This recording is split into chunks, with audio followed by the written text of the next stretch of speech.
આદિવાસી સમાજના હીરો છેતરભાઈ વસાવાને એના પરિવારને ભાજપ ડરી જવાના કારણે એમને ખબર છે કે લોકસભાની ચૂંટણીમાં છેતરભાઈ વસાવા ભાજપને હરાવી દેશે, એટલા માટે થઈને એના ઉપર ખોટા કેસ કરી આજે 1.5 મહિના જેટલો સમય થયો એ આદિવાસી બેન્ડને ભાજપે જેલમાં નાખ્યા છે.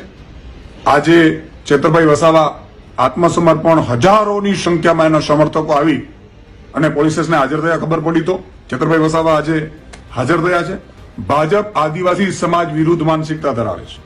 ભાજપ આદિવાસી સંસ્કૃતિને ખતમ કરવા માંગે છે અને જે રીતે આદિવાસી સમાજના વ્યક્તિઓને પણ ભાજપે ટાર્ગેટ કર્યા છે, જે આદિવાસી સમાજ માટે બોલતા હોય એવાને પણ ભાજપે ટાર્ગેટ કરીને ખતમ કરવાનું નક્કી કર્યું છે.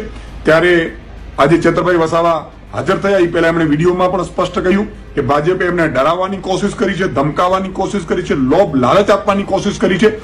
જે રીતે 5 ધારાસભ્યો અત્યાર સુધી અકબંધ રહ્યા, એમાંથી એક ધારાસભ્યને ભાજપે ડરાવી ધમકાવી કે મજબૂરીનો લાભ ઉઠાવીને રાજીનામું અપાવડાવ્યું, એવી જ રીતે છેતરભાઈને પણ ભાજપ અત્યારે ખૂબ કોશિશ કરી છે. પણ છેતરભાઈ આદિવાસી સમાજનો હીરો છે.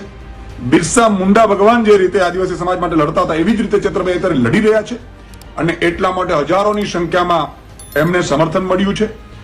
અને આજે છેતરભાઈ વસાવા હાજર થતા પહેલા એમણે કહ્યું છે કે હું લડીશ, અંત સુધી લડીશ.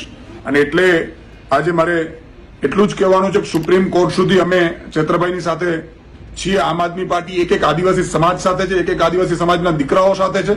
અને જે પણ વ્યક્તિઓ આદિવાસી સમાજની સંસ્કૃતિ ખતમ કરવા માંગે છે એ ભાજપને અને એ ભાજપના નેતાઓને ઘરે બેસાડવા માટે હું અપીલ કરું છું.